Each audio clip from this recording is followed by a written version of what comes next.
Welcome back to another episode of How Did They Grow? I created this podcast because I wanted you to learn how other coaches, freelancers, service providers, and course sellers are growing their business, landing 10 to 20 new clients every single month, paying them 50, 100, 200K months. See, if they've done it, you can too. And that's just the reality. And I want you to listen to these podcasts to understand what strategies are they using, what techniques are they exploring, because it's in these gems that you can apply it to your business and actually scale things up. When you're ready and you feel like you actually want to learn practical, proven methodologies, or even you want to hire a team that can build you a profitable personal brand, book in a chat with our team because we can guarantee you go viral and guarantee you get clients for your business. And welcome to the show, guys. This is the How Did They Grow podcast. And today we have on top sales closer, Chris Glod. Tell us a little bit about yourself, Chris. Sure. So I grew up in Pittsburgh, Pennsylvania, Northeast. I've been in the online space for a long time, over a decade. I started in the network marketing space. I was a full-time distributor, grew a business there while going to school for engineering. Seems many moons ago because it's over a decade, but I started there. And as I grew a company there, I kind of realized and opened my eyes to how much money people could make online. I then went into many other avenues over the course of my journey, but 3 years ago, I got into high ticket sales. I found a love for sales, people, knowledge around that. So I started my own journey working with a coach. I was actually selling her product. It was a $15,000 offer for like LinkedIn automation. It was marketing, that kind of thing. And we started from scratch. We had nothing, but we had a VP of sales named Dylan that came in, and he taught us what it took to build a cold outbound team, from paying commission only from zero to we did about 150,000 our first month. And this was back in February 2022. And I learned how important it was to know sales and understand how to do sales at a high level if you were willing to make a lot of money in this space. Because even the girl I was working for, while her offer was in kind of like beta version 1 workshop mode, we didn't really have all the pieces together for how we were going to fulfill on clients, but we knew we brought on 10 new clients our first month. I started off as a setter. I was cold calling. We did a cold script. It was totally uncomfortable for me. I did not like calling. I'd pray that people wouldn't answer the phone, and all I'd listen to is ringtones all day long, just doing 100, 150 down. But doing that, it built this muscle of like really just wanting to get good at sales and getting used to just being under the pressure of doing the calls. And you get these nerves. It's hard to explain, but these kind of like nerves and anxiety the first time you're doing it for that first couple weeks. But after the first 2 weeks, and I actually looking forward to people picking up the phone, I was really like, hey, I hope this guy answers because I'm going to get him. I'm going to book this call. I'm getting him on the phone. I'm booking this call. So that's kind of where I got into the space in 2022 with high ticket sales. I started as a setter. Because of my MLM experience over a decade ago, they moved me up into a closer role after my first month. And when I tell you I was stubborn as a mule and thought I knew everything about sales, thought it was easy, come up with excuses as to why someone didn't close. My trainer called me hot-headed. He didn't think I was coachable. And he said, hey, the people that I can coach that are coachable, they win. They can close, they get it, it clicks. He's like, one day it's going to click for you, but it's not today. And it took me about 6 months doing almost 400 or 500 calls before it just clicked. And I was like, okay, this is how you close. This is how you go through the process. In doing that, going through those calls, I first needed him to help me. I was like, Dylan, I'm booking these 2 call closes because I can't close anybody. So Dylan would come on the second call. I would sit there in awe because someone would come on and being like, I think this is a scam. To then an hour later, they were like, okay, let me go grab my card. Ready to sign up and pay $15,000 for the Dylan, right? With Dylan. Yep. He taught me how to really go into people's identity in sales and really challenge them. And called it scratching their identity. But what he meant by that is everybody has these beliefs and kind of like these conceptions of like who they are, what they believe in, and what they hold true to their identity. But when you don't agree with that belief, or you think that belief's holding them back, or even their identity of who they are is holding them back, you have to call them out or challenge them on that in order to then shift them to claim a new belief and a new identity.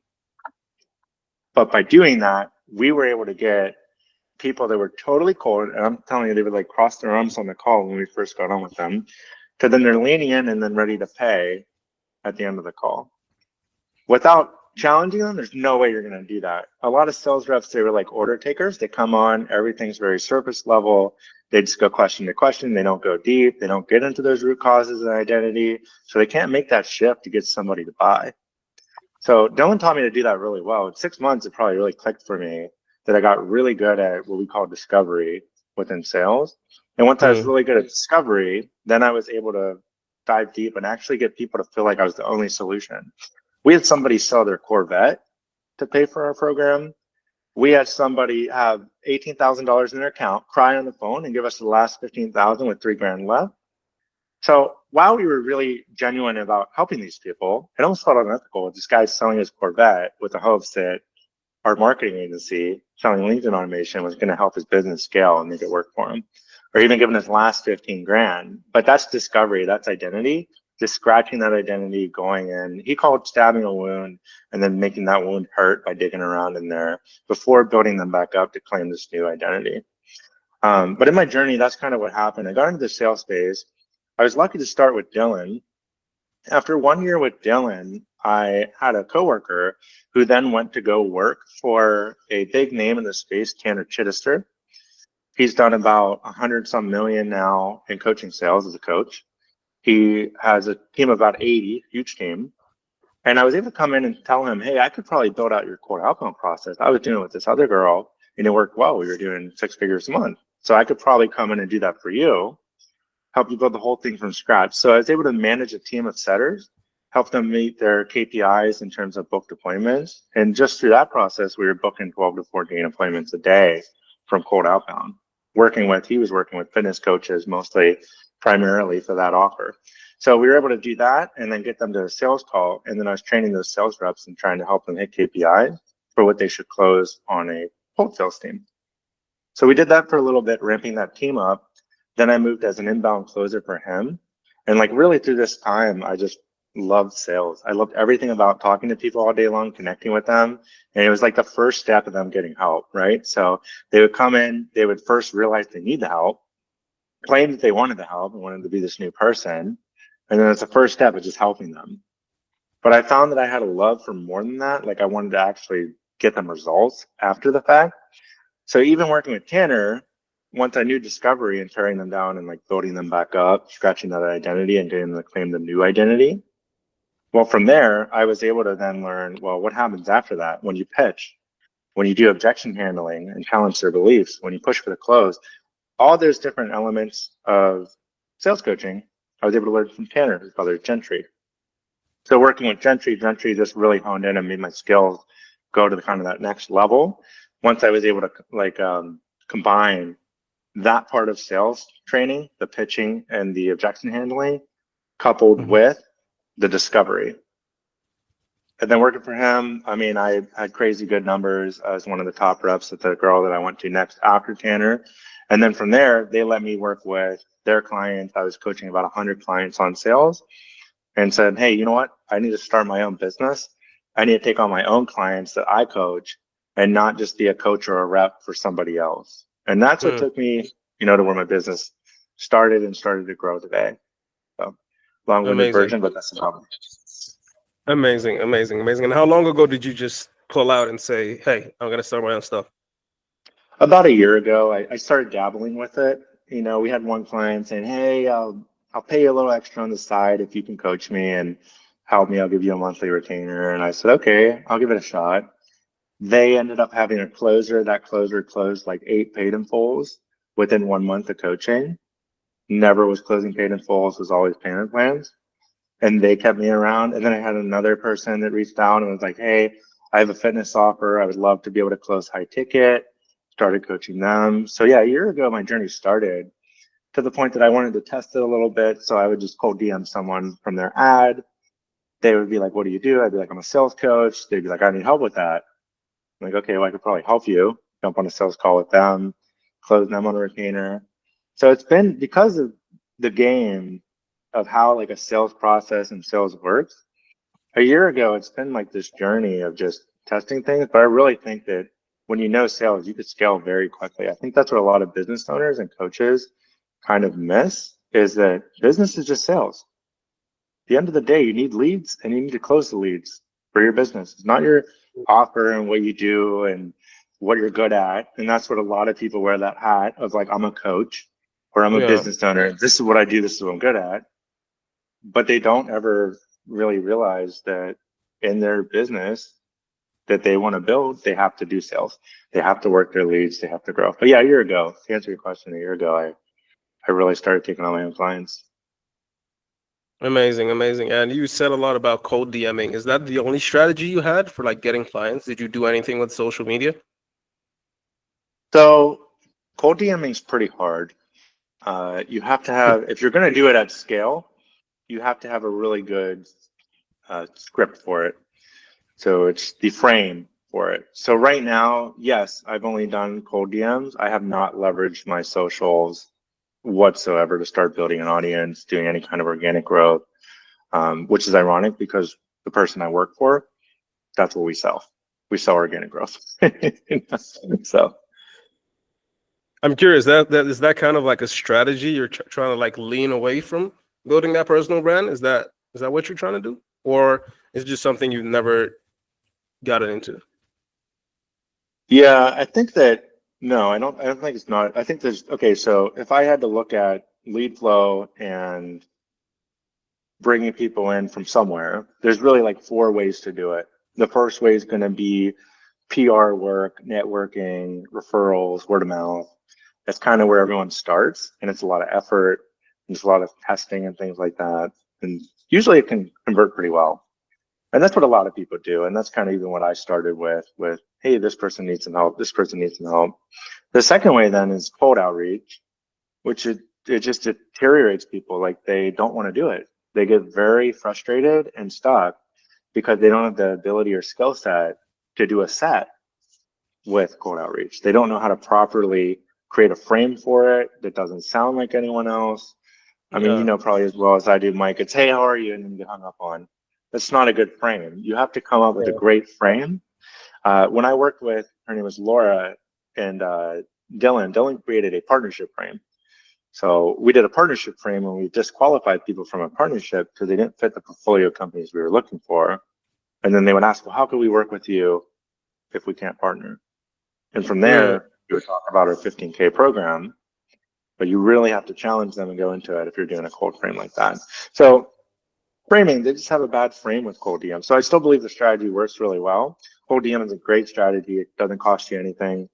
There's an abundance of people on the internet, so you can do it at scale. And if you know which methods of reaching people works better than others, like texting, email, calling, which one's the best, you can kind of pick and choose. What we find is texting and calling people that are strangers works way better than emails. Emails does not convert that well. So that's what we found with cold. But then with socials, I personally right now just haven't had the bandwidth to create the content, even go through the person I sell for their program. I just know it works from the results we get, but going through like the program and how to create different types of content. We teach, outreach content, nurturing content, different types and formulas that they do. But yeah, I just haven't had the bandwidth. So I definitely believe in the strategy. I just haven't had the time really.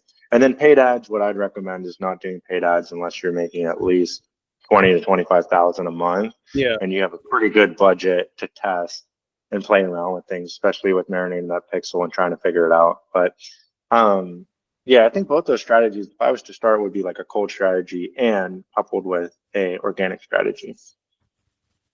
Yeah, I agree with you on a couple of things you said. One thing you said that I really do agree with is the paid ads thing. I think paid ads, you already have to sort of build out that cash printing machine in terms of that business and the systems and the SOPs.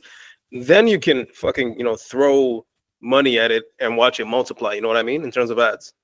And the other thing I agree with you is that, no, the other thing I wanted you to go a bit deeper on is because we have this audience of people who are wanting to grow that social media brand, and they're kind of looking at the challenges, and they're sort of like you in that way. What would you say is like the biggest challenge you're facing in terms of starting out? What's really holding you back? Routine, right? It's like anything. So If you want to Okay. go to the gym and get a routine to go to the gym, people are Yeah. like, hey man, I know I should get this six pack and eat healthy and lower my cholesterol and be this superstar, but where do I find the time for it? And then if you go once to the gym today and then you don't go tomorrow and the next day, gosh, how demotivating that is. Then you don't want to go on Friday because you didn't go Thursday, Wednesday, Tuesday, but you went Monday.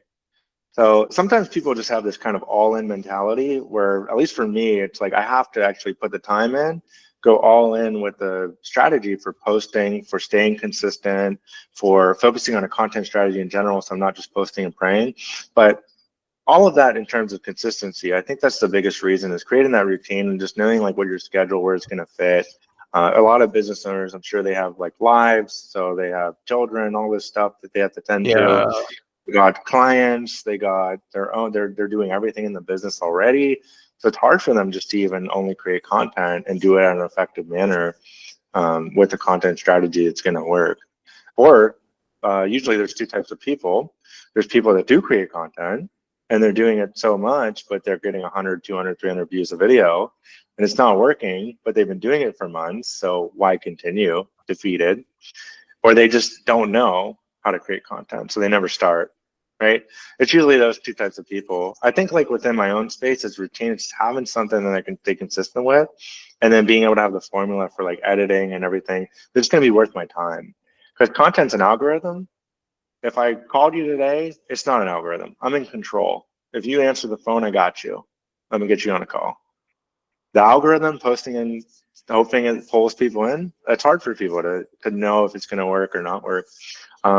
Even in the sales calls I have done, probably out of the thousands of calls I've done, a lot of people say two things. They say, I tried ads and it didn't work, or I post content and I've done things on social media, it doesn't work. And then there are people that do get it to work for both of those things. Mm. But if you try two things and you can't figure out and it doesn't work, you're not in control.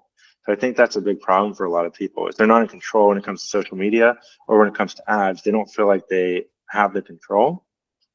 But yeah, if you do a cold strategy or something, you know, for me at least, I know I'm in control. I could get a list of 30,000 people, call them all today and close deals. So I think that's what's holding me back and probably holding a lot of people back is understanding how that algorithm really works and really knowing how to make socials scale. Amazing, amazing, amazing. You know, one thing I will say is that you're right in terms of like the coaches do have that problem. It's a lot because coaches are, think of it like this. I was speaking to one guy, he was saying like he's the kind of guy who really knows his stuff in terms of what he's coaching because he was like a leadership coach and all that. He really knows his stuff and that's what he can do is coach basically. And his clients like fulfillment rate is amazing. But in terms of like content, he's nowhere there. Yeah. You understand what I'm saying? It's similar to a lot of people that we work with, you know, and probably the audience hear me say this all the time, but it's similar to a lot of people that we work with. They start off in a place where it's like they're lost. They want to because they know they're aware that it's, you know, it's 2025, personal brand is everything. They want to grow, but like they don't have that guidance, but they know it's the key. So they don't want to waste that time in terms of figuring it out. They just go and get experts. So that's one thing that I realized that coaches usually they get to that stage you were talking about where they're trying stuff, and it's either they quit or they get to the point where they realize, man, if I'm going to keep doing this and I'm not seeing results, I'm either going to burn out, stop doing it, or the third way out of that is to get an expert in terms of just speed up that what's it called? I mean, what's a technical term for it in terms of time versus investment? You know what I mean? Yeah, I agree with you on that. I mean, look at it this way. I've been in this space since Russell Brunson was talking about potato guns, right? I've been in this space since, probably 2010. And if I spent 10 years doing a lot of things on my own, MLM, drop shipping, these things before I got into high ticket, what I realized was why was I so successful in MLM? I was mentored by someone named Alex Warren that was making 100 grand a month. I had a mentor. Why was I so successful in drop shipping? I learned from a kid that was he was younger than me, but he was making 200K a month selling stuff online. So to shorten your gap, absolutely. You need experts that can just guide you and coach you and teach you on what you should be doing. and it's doing your vetting, making sure that they actually have a solution for you that they can actually help you grow. And I think that's where a lot of people get mixed up. And even when I worked with Tanner, Laura, that experience, I almost look back and say, man, I wish I would have just done that in 2010, worked for a guy making 20 million a year, and be like, oh, I get it. That's how that works. It would have sped up my success and sped up like my learning. So even my knowledge for what I do have, because skills pay the bills. That's what I always preach to people. Yeah. So used to say it back in MLM, still say it now. So if I didn't have the skill set, how do you get the skill set? You hire someone to speed up your process, or you work for someone that's already doing it. So if a company is an expert at coaching content, go work for them or hire them if they're actually good at what they do. And that's the two ways. Don't do it on your own. If you do it on your own and try to DIY it, it's going to take you like 10 times the amount of time. And how much is your time worth? Do you really want to put that much time into it when your time's worth X amount coaching leadership like your client? Well, if they're coaching leadership and it's worth this much time, but they're not a marketer and they're good at what they do, but they can't figure out marketing and they don't want to wear every hat because they're too busy in fulfillment and coaching, well, hire someone that can help teach you. Hopefully that company can even teach you and take it over for you, or help you bring someone on that could be your CMO or your person in there that's your video editor and things like that, just implementing it in your own business. I'm a big believer as, either giving the fish or teaching the fish. Never try to go fishing on your own without a book or without someone that's with just a book, but with someone that's going to actually teach you, right? That's probably another analogy or a good way to look at it. So yeah, I think that, the leadership coach, people like that, that's where they struggle, is they don't really know that their lane is coaching, but they still have to learn every other aspect of the business or delegate it. Yeah, so I definitely do agree with you in terms of that saying, teach a man how to fish, or, give him a fish. I hope you're enjoying this podcast. I hope you're taking notes. I hope you're learning so much practical wisdom, because that's what I really wanted from this podcast. Now, I just want to quickly say, if you're looking for a team that can actually help you explode and go viral with your personal brand with proven methodologies, I say this because I've been doing this for the past 5 years. We've got a team of 30 people who are ready to go ahead and explode your brand so you can get clients begging to work with you. Have a chat with one of our advisors. You can book in a chat using one of the links around this video, because that chat might just change your life. Yeah, never go out there with a book and try to fish on your own. You're probably not going to figure it out. You're probably not. Even YouTube nowadays, people try to learn things on YouTube. And then I'll give you a story. My brother, I have a twin. He has a car that was having problems with his alignment. So he went to replace like the struts and other parts of the car. You know what he did? He wanted to save money. So he watched a YouTube tutorial on how to do it, replace the struts, I don't even know what parts of the car, but different parts of the car that needed fixed. And he spent some money on the tools, and he did save a little bit of money. A year later, his transmission died. Was it the car, or did my brother mess something up, DIYing it from YouTube and trying to figure it out because he's not a mechanic? Yeah. So sometimes if it's something like, that you're not an expert at, I would say always, always, always either go work for someone who is, or ask somebody for help who can help you. So yeah. 100%. Yeah, and I think, in terms of entrepreneurs and coaches and business owners, the ones who do scale and get to those 6-7 figure numbers are those who realize this, early on. So I think this is kind of a nice segue to kind of transition into you and what's your goal, what are your goals, and what is your big vision in terms of for you in the business in 2025? Yeah, I think that with my business, because I've been in this phase of kind of procrastination where I've been working for other people, making a lot of money for a lot of other people. I mean, at this point I've done 3 or 4 million in sales in 3 years. So just a lot of money for other people. My goal is just to have my own thing, really scale my own program, take on clients that I can beta test, help them hit their KPIs, help them with their frames or scripting, everything for them. They'll kind of be my success stories.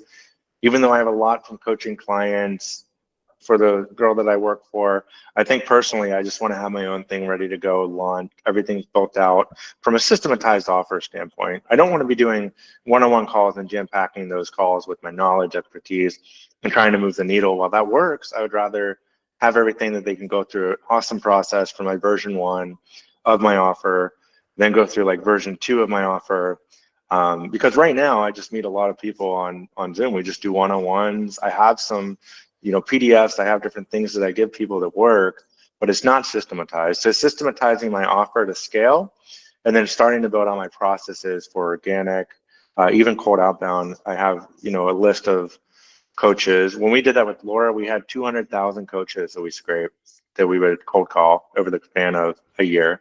So just having that ready to go for like cold and for warm, so I can just bring in my own clientele and hopefully scale to 6 figures very quickly. 6 figures a month, that is. Yeah. Yeah. Yeah, it's definitely possible, And when you say systemize, you kind of mean automate, right? Yeah, just having all the bells and whistles for the deliverables of my offers, to having the modules, the phases they go through, the resources, Okay. the templates, everything like put together in a systematized process, instead of just meeting them and going through a training and then meeting them again and going through a training. I'd get better results for clients if I had like that version 1 where they just went through my process and they're like, wow, now I'm incredible at sales, or wow, now I was able to create an incredible sales process or improve my sales journey or process. So. Amazing. So let me put you through this then. What are the kind of the action steps you're taking or you're looking to take in terms of getting to that place where you're making those 6-figure months? Great question. So I'm going to walk you through another story. A year ago, I paid for someone to do a photo shoot.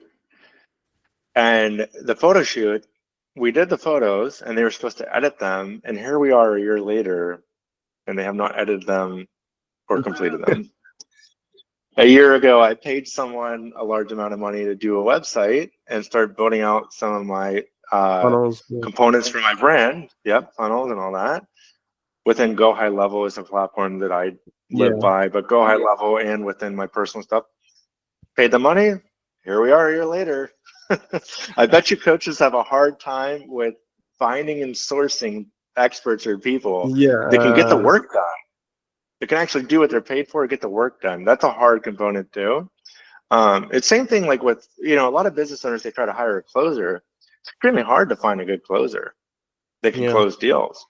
They bring on people from love Cole Gordon, never say anything bad about him, great program. But these people that come in that program for Cole, they're on the premise of like, I'm going to learn high ticket sales. And then they want to go get a job without any practical knowledge. They have theoretical knowledge from role playing and stuff, but no practical knowledge. So how can you come in and start making calls, right? So I guess that's what's one of the big things that's been a challenge for me is sourcing and finding the right people to do the design work, to get my systems built out, to do all the things that I want to do to make that minimal viable product, that version 1, so I can just start pumping people through it and have it all systematized. Just getting that talent that I'm looking for. And hard to do whenever you're finding people, and even if you pay them, and then you're just sitting there waiting. So let me ask you, what is the kind of biggest lesson you learned in terms of like working with all those little freelancers and all that, and trying to find one that works? What's the biggest lesson? Yeah. Don't pay people first. Pay them second. Yeah, because I'm a nice guy, paid up front. I was like, sure, how much? Paid. And then they're like, thanks, and then they don't do any work. So I probably have them do the work first on an agreement, and then once it was completed, I would pay them. Or if it's a tiered split or half upfront, half later, something that makes sense. Just by paying people for them to do the work and they haven't done it, that's probably one of the biggest lessons I've learned. Another thing I've learned is you have to kind of network around and find the top people in your industry, in your space, or something you like, and probably reach out and say, who did you hire to help you do this? And hopefully make a connection with that person they hired that you can then hire in turn to build out your funnels, build out your systems, whatever it might be. Yeah, definitely. One thing I would say in terms of my experience with people like that, I would say like working with a lot of, freelancers too is kind of like a sticky situation for you. Because like you're dealing with one person on this end who has their idea. Let's say you're building a website, you're building something else, you're building social media. So you're working with different people on different ends who have different ideas, in terms of that, and you're better off in terms of building a team who have one mission, which is to make you grow. You know what I mean? Yeah, I 100% agree with that too. I think that having, like, if you hired, for example, a copywriter, and then you hired on one Yeah, hand you got a copywriter, one hand you have a web designer, and then you're trying to get the yeah, copywriter to produce copy and the web designer to produce design, yeah. but he's thinking differently about your vision versus the copywriter Exactly. about your messaging and your Exactly. vision. Then you have two Exactly. people that are colluding against each other. Like, yeah, I agree with that 100%. In fact, Yeah. clients I talk to tell me the same thing. So they're like, hey, I have 5 people, an EA, a designer, a copywriter, and it's all a mismatch, right? So I 100%. That's another lesson. Yeah, I definitely agree with that as well. So Yeah. I think this has been like a good one. Let me just ask you, like, what is one thing you wish I asked you on this podcast? one thing you wish you asked. That's a really hard question. Uh, hmm. Well, since I love sales, I could go there. Probably, what's the Okay. biggest thing that closes somebody? What's the what? What's the biggest reason people purchase from you? What's the number one thing that closes people? Come on, let us in on that sauce. Let us in. So the number one thing that closes people Mm-hmm. is changing their identity. Mm, What I mean by that is people hold this belief to be true, and it's a sine wave. You scratch into their identity and you tear them down. So like pre-calculus, tear them down on the bottom of the sine wave. You get to that root cause, and then you build them up to claim this new identity of who they want to be. Great mm. example. Great example. Hey, how haven't you? Why haven't Want to run a you? role play real quick? Yeah, I'm down. Okay. Let's Of say course. what offer? What offer? Let's do our offer. So you know our offer, right? I broke it down in the beginning. Yep. Okay, Yep. so basically, I'm trying to buy from you. So like, okay, go on. Cook. All right. So if I'm doing your offer, who are you? What's your persona as a prospect? What do you do? I basically have a coaching program. I help business coaches scale their business. Okay, you help business coaches scale their business, but who do you work with? Do you work with entrepreneurs and idealists, people that are just getting started and help them a lot with their messaging, their offer, and their audience? Or do you work with people with marketing and help them scale in terms of lead flow? I work with entrepreneurs. I don't really do a lot of business stuff in terms of organizations. I work with entrepreneurs. Yeah. Okay. So how do you get your lead flow right now? What do you do currently? I mean, I do a lot of LinkedIn. I think I really like LinkedIn and a lot of referrals. Yeah. Okay. And then how's LinkedIn working for you? How many leads are you getting there a month? I mean, it's a high. Nothing too crazy. I think right now I'm at 10K a month. I would say like maybe 80% is kind of like my network and my referral circle, and 20%, which is really an increase, is like from LinkedIn. That's why I like it. Great. So in my head, I'm already thinking this prospect's not doing that great on LinkedIn. 20%. Come Yeah. on, man. Yeah. So I'd ask him, I'd clarify, how many leads is that 20%? How's that working out for you? So let's start with the wave though. You start here at LinkedIn. You tell me that, okay, 20% is coming from here. Here's where I'm scratching your identity a little bit because you think 20% is pretty good. It's an added Mm, bonus. You're 80% referrals. You got on LinkedIn, you got 20%, you're killing it. You're doing good so far. So here's how I'm going to tear you down. So 20% on LinkedIn, got it. How many are you getting from that right now? How many leads is that a month? hmm I would say like in terms of leads, I would say maybe like you mean people I hop on a call with? Yeah. Okay, I get like 10 calls from LinkedIn, close like 4 or 5, on average. Cool. So you have a pretty good close rate. 10 calls LinkedIn. How many are, so that means that 80 calls are coming from referrals? Yeah, percentage wise, right? Right. So, okay. 10 calls. So you're getting like 20%. Actually, sorry, it was 10. So it'd be like 50 calls because 40% is coming from, or 40 calls is coming from referrals. So Yeah. 20 calls, got it. How often are you posting to get those 10 calls at 20%? I mean, I'll just post, man. If I have an idea, I have an idea that I think entrepreneurs are gonna like. I just like, whip out the camera, try to say it. I try to post like at least twice every day, though. Yeah, morning and evening. Got it. So you have no strategy. You're just kind of winging it, throwing spaghetti at the wall if you have a good idea, but it's working for you because you get 10 Yeah, calls it's booked. So working. Yeah, it's working. Yeah. but you're not getting 50 calls booked, right? So if you're getting 10 calls booked, are you putting a lot of effort into this? Like, is this something you're actually doing on a consistent basis? What's that look like? I mean, since I'm posting every day, so that's pretty. I think I do take care of my LinkedIn a lot in terms of posting every day. Yeah. Okay. And then how far has that grown? Like, how long have you been doing that for? Um, like 8 months, but I only started taking it seriously like in the last 2 months, and that's when I really saw that jump to 20%. Got it. Okay. So 10 calls, obviously you could be getting a lot more. And you just had a jump in 2 months, but you've been posting for 8 months. So that's 6 months. So you haven't been doing anything crazy on LinkedIn except for the last 2 months. In 2 months, what changed? Why did you get a jump in call bookings? Why did 10 calls come from LinkedIn compared to in the past? What happened?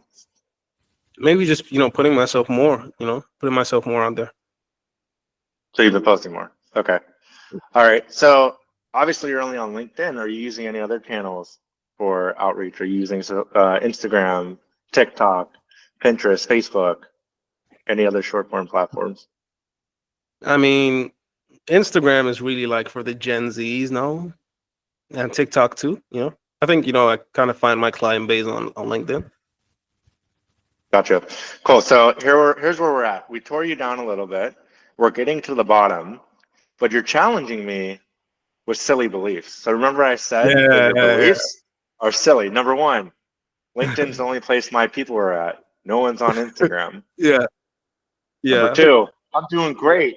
8 months, I'm doing great. I got 10 book calls a month for my LinkedIn, but I post every single day and it's amazing. yeah. So while I'm tearing you down, I can't even build you back up yet to make you, if you think of me handing you Steve here, to make you claim this new identity of, yeah, that's what I want. I want to be omnipresent. I want to have 40 calls Hmm. a month, 50 calls coming 100% from social, not from just LinkedIn. I can't even build you up yet to build any certainty or value on my offer. And this is just the first discovery that we're going down into, right? Because you have these beliefs, you have these things that I have to challenge and reframe you on them before I build you back up. But as I pry, as I dig deep, think of it, I'm putting the knife in and I'm starting to jiggle that knife around. I'm opening that wound up. And now you're challenging me. You're like holding the wound closed and you're like, no, Chris, don't open it. I'm good. LinkedIn's great. I got 10 calls and I'm posting it. It's all great. And then you're closing up and you're Yeah, like, life's great. All my people are here. I yeah, don't need to be anywhere else, right?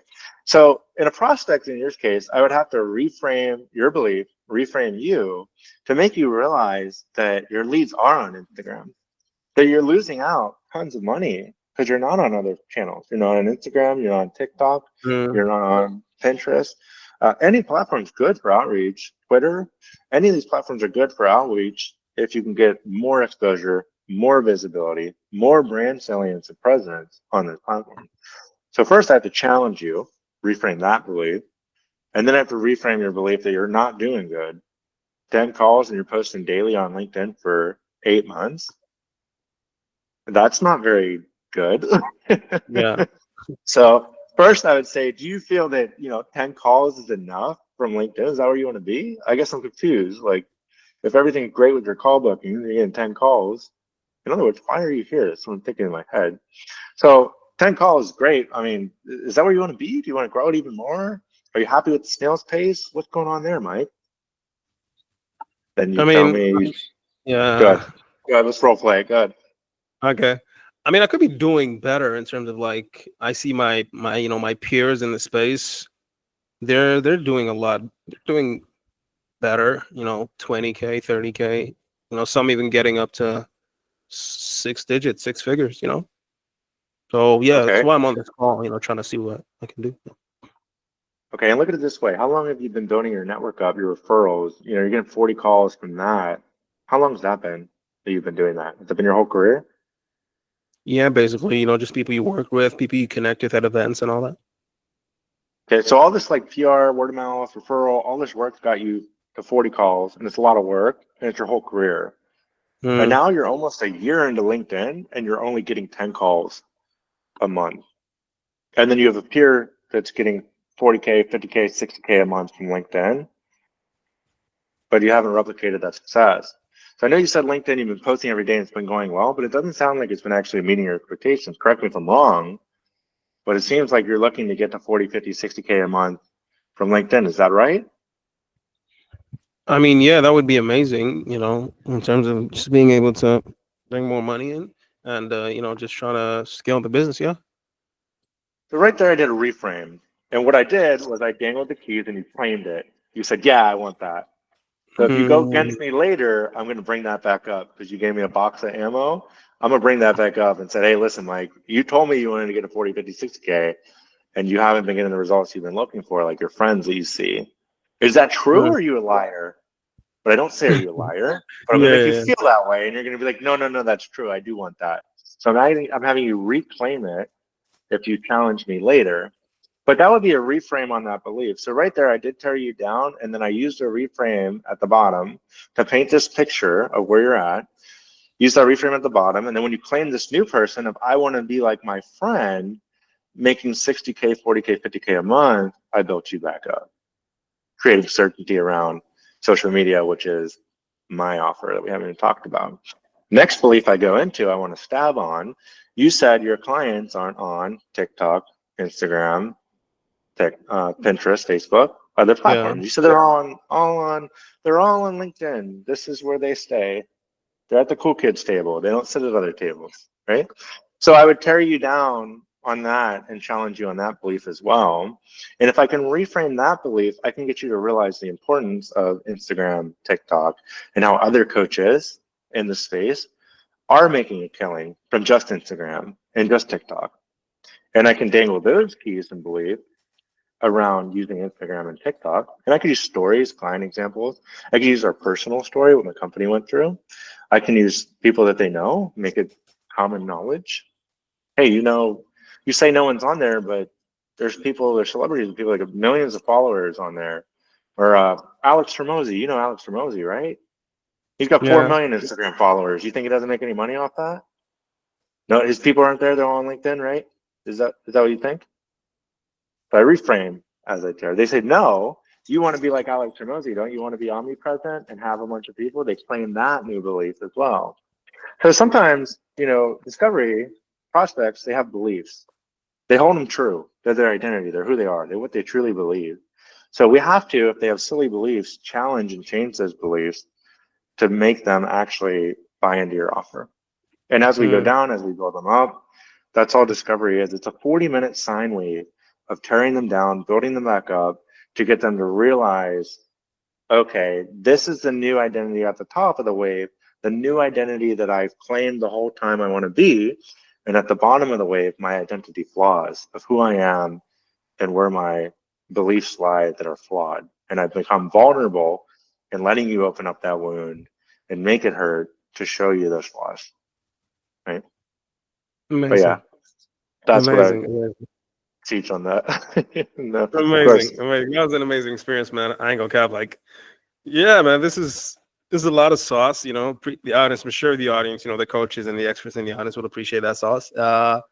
Let's just say, like, let's end on this and say, like, where can the people go to learn more and find out more about, stuff like this, your work? Of course, thanks. So for obviously the system and things, getting that web designer, getting those people we talked about in this call for me to have something like a booking link or anything like that. For now, they can just check out Chris Glaude, my Instagram page, shoot me a message, and then I can guide them to the right resources depending on what they're looking for. So I can connect with them there and send them, depending on what they need, what they're looking Mm. for. I have some old books and some other things I wrote in the past when I was 21. Don't recommend them buying that or finding me on there. But anything else that I can help from share standpoint, I'll probably have some resources available very soon for them. But for now, Yeah. just Instagram, I can connect with them and book a call with them if they want some help or send them some resources. The Instagram is what? Chris Glod? Chris.Glod, Chris Glod. dot Glod. Okay. Makes sense. Amazing. Amazing. So it's been great, man. It's been great having you on. Hopefully we can have you on some other time and you can break down more of this, sales tactics. Sales, I don't want to call it tactics. Think that's a good word? No. Still training, coaching, Sales training. psychology, sales psychology. It really goes Sales down to psychology. the Yeah. psychology of going through a process. I think a lot of people miss that. They kind of go into like most closers know pain and goal, and they go into the gap Mm. and they call it the gap assessment or strategy or whatever. And they just miss so many things about a call. So probably the psychology in the sales call, like what it really goes into to the triggers that actually makes people buy. All right, man. That's it for us, man. Hopefully we can have you on some other time. It's been an amazing one. Thanks, Mike. Thanks for having me. Hopefully I'll be on again sometime. Would love to. I really hope you enjoyed this podcast. I want you to go away and execute everything there is that you've learned. Now, one thing I will say is if you're in a position where you're ready to actually take things to another level, you want structured, clear guidance, you want a team that can actually help accelerate you, book in a chat with our advisors. Why? We can blow up your personal brand to attract clients begging to work with you. All you got to do is book in a chat with our advisors and we can help make it happen. Sound fair enough?